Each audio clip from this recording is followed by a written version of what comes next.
le Flash Info. Et à la une, un skipper de 35 ans qui a manqué de causer une catastrophe maritime. Il était à la barre du tribunal de Cherbourg hier, le 19 octobre dernier, en rentrant dans la petite rade de Cherbourg.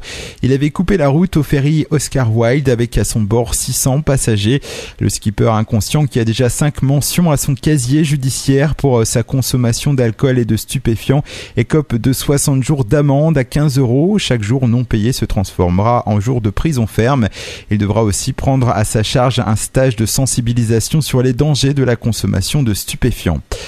À Saint-Lô, une voiture est tombée dans la Vire mardi après-midi à hauteur de la plage verte. Des policiers qui étaient en patrouille auraient vu de loin le véhicule tomber et couler très rapidement. Et selon des témoins, un homme d'une 50aine d'années aurait été aperçu au volant. Un hélicoptère de la sécurité civile a même été dépêché dans la capitale manchoise avec des plongeurs. Aux alentours de 19h30 hier soir, le véhicule avait été localisé et les opérations de secours ont été stoppées pour préserver la sécurité des plongeurs. Les opérations de renflouement doivent reprendre aujourd'hui.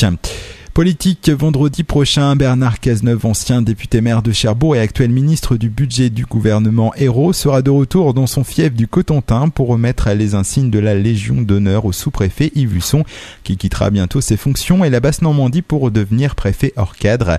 Bernard Cazeneuve participera aussi à la traditionnelle cérémonie des vœux de la ville et de la communauté urbaine prévue à 18h30. Un fait divers, outrage sur un agent de Zéphirbus. Hier en matinée, un Cherbourgeois âgé de 58 ans handicapé et pensionné insulté à plusieurs reprises un agent de la société urbaine de transport en commun. Appelé pour intervenir, les policiers ont intercepté et conduit l'individu au commissariat. Il fait l'objet d'une convocation en justice pour le 15 avril prochain.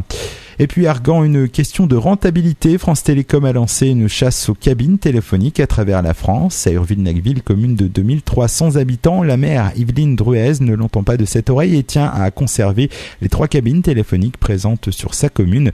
Selon elle, les cabines téléphoniques auraient encore leurs adeptes.